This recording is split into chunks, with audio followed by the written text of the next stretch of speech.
right. Let's talk about it. What do you want to talk about? The MJF. So what do you guys? I had no idea, by the way, years ago when we first started making fun of that would somehow become his catchphrase. So what do you guys want to talk about? He stuck with it by cracking. The MJF locker room promo. On the first time that he was met with adversity. And this has been the subject of controversy and praise and criticism and a lot of those things all at the same time. This, again, was one of the more amazing verbal performances after this guy has gone out and had a 20-minute match. And shortly after that, he's in the locker room to come back and cut a promo like this, keep the people's attention on a pre-tape because you could tell the audience was listening. An incredible verbal performance with all of the emotion and the inflection and the witticism and everything that you would want. Not just verbal, but even, watching him, the way he was performing, it's not just the verbal performance. Yeah, no, but I mean, the emotion and the movement and the whole, the genuineness, the sincerity. And then, of course, and if anybody hadn't seen, you got to see it. There's no way we can recap it or, even give any of the lines would not do it justice. But the summation of the thing, the bone of contention that would come up later, was that MJF was talking about how the first time he was met with adversity was the senior prom, the big deal. He goes out on a date and he ends up crashing the car. And because he'd had a bunch of speeding tickets, he takes the unconscious body of his girlfriend and switches places, sticks her behind the driver's wheel before the cops get there. So, so imagine what I'll do to you type of thing, right?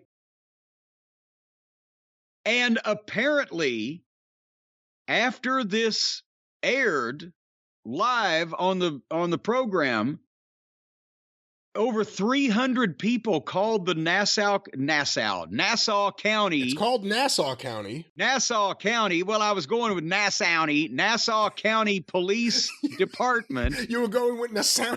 I was conflating. Nassau County Police Department to report that Maxwell Jacob Friedman had confessed to committing a crime in their jurisdiction like 10 years ago or whenever the fuck it was. And I've gone back and forth on it, and you and I talked about it off the air, and you thought, well, tell the people what you thought. I don't want to put words in your mouth. I thought the performance was spectacular. The intensity, and again, I don't think it's just, when you say it's a verbal performance, I think that almost means like you could just listen to it. I think you need to see it. You need to watch him. Yeah.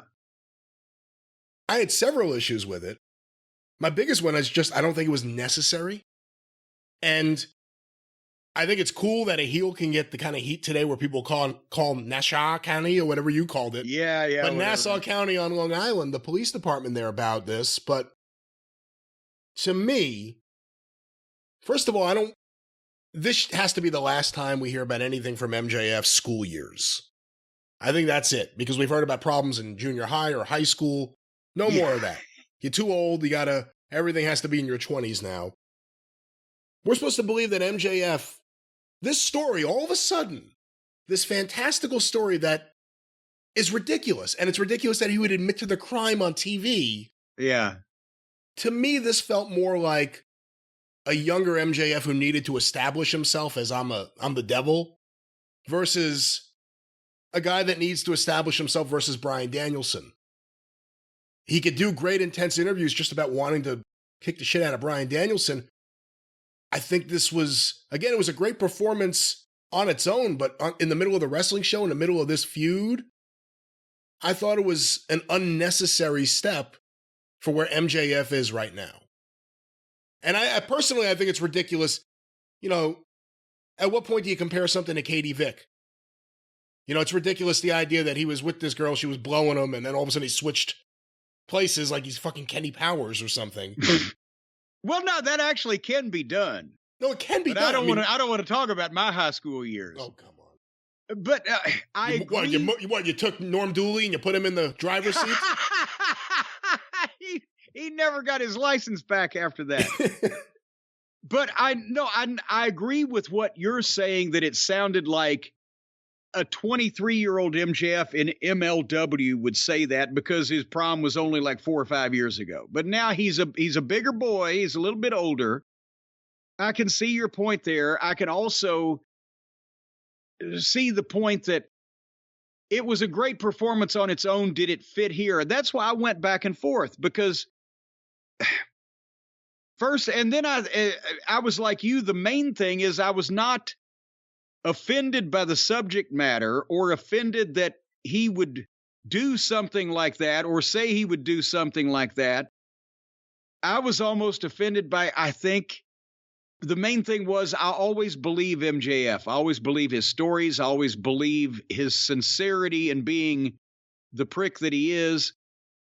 And my first thought was, MJF is too smart to confess to a crime on television, and therefore it makes me not believe this, and it makes MJF seem a little fake, and he doesn't usually.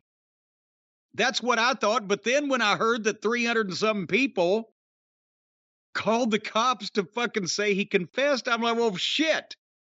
Now that erases my biggest apprehension about the thing, is that it sounded phony and that people wouldn't believe it. If apparently that many people believed it, then he did something right because of his delivery. And that's what I've said. You can say almost any preposterous thing. If people believe you and believe in the manner in which you're speaking, they will buy it. And did they believe this because of the goodwill from, I won't say goodwill, because of the credibility he'd built up from previous other times where he said the truth that they knew to be the truth? Or did they just believe him capable of anything? I don't know. So I was back and forth on the whole fucking thing. And my main reason for not liking the whole deal was because I didn't think it was believable, and a bunch of people really believed it in this day and age. So I don't know. I'm back and forth. I mean, there are people who believe that Mandy and Otis were a couple. I mean, you can't base things on what some people may believe. Again, I just thought it was an unnecessary step, and it was a step too far. I was even a little bit like, oh, really? That's where we're going with this? It just doesn't seem necessary. I just want to hear him cut promos on the guy he's fucking looking to take down. But I don't know. And I don't think this feud has done much to help Danielson. I think more needs to be done to make him, other than the fact you want to cheer him because he's Danielson, there's nothing in this feud that's been highlighting him, really. Or am I wrong? Well, no, you're not wrong, because, well, again, they're doing, as we'll get into with the next match on the program, they're doing constant angles where people have to fight umpteen people to get to the people. And most of the time they get to the people.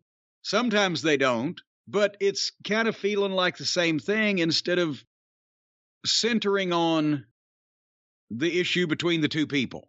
Yeah, that's one of the things I think people do need to talk to Tony about in general. Just no more, whatever you call them, eliminator, challenger matches. Like the Bunny Hater match, it wasn't just a match. It was, this is an eliminator match. If Bunny wins, then she gets a title shot next week. Why?